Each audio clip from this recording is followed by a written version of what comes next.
আসসালামু আলাইকুম রহমতুল্লাহ। সকাল থেকেই আমরা লক্ষ্য করছি বিভিন্ন হাসপাতালের সামনে প্রবাস যাত্রী ভাইয়েরা জড়ো হয়েছেন এবং সেখানে মানববন্ধন করছেন যে সৌদি আরব যেতে যে ভ্যাকসিন লাগবে সেই ভ্যাকসিনটা কোনো হাসপাতালে পাওয়া যাচ্ছে না। আপনাদের জন্য স্বস্তির খবর যে বিদেশ যেতে প্রবাসীদের জন্য ভ্যাকসিন লাগবে না।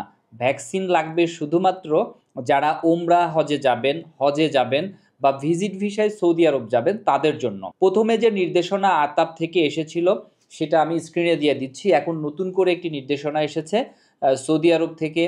বাংলাদেশের পক্ষ থেকেও একটি নোটিশ এসেছে এবং বিভিন্ন পত্রিকার সোর্সও আমি স্ক্রিনে আপনাদের জন্য দিয়ে দিলাম। সুতরাং প্রবাসীদের জন্য আর ভ্যাকসিন নিতে হবে না। শুধুমাত্র যারা ওমরা হজে যাবেন বা হজ করতে যাবেন বা ভিজিট ভিসায় সৌদি আরব যাবেন তাদের জন্য মেনিনজাইটিস যে ভাইরাসের ভ্যাকসিন রয়েছে সেইটা নিতে হবে। এদিকে সংযুক্ত আরব আমিরাতের ভিসা ওপেন নিয়ে আমি একটা ভিডিও দিয়েছিলাম এবং আপনাদেরকে অসংখ্য ভিসাও দেখিয়েছিলাম যে অনেক ভিসা ইস্যু হয়েছে এবং গত দিনেও অনেক ভিসা ইস্যু হয়েছে। সেটা হচ্ছে ট্রান্সগার্ড কোম্পানির।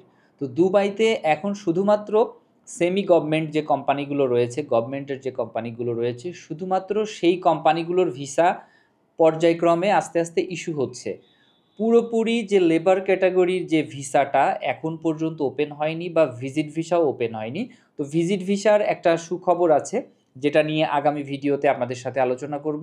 তো এখন পর্যন্ত একেবারে গণহারে ভিসা কিন্তু চালু হয়নি। যদি কারোর কাছে সরকারি কোম্পানির ডিমান্ডগুলো থাকে, আধা সরকারি কোম্পানির ডিমান্ড থাকে, শুধুমাত্র তারাই সংযুক্ত আরব আমিরাতের ভিসা করতে পারবে।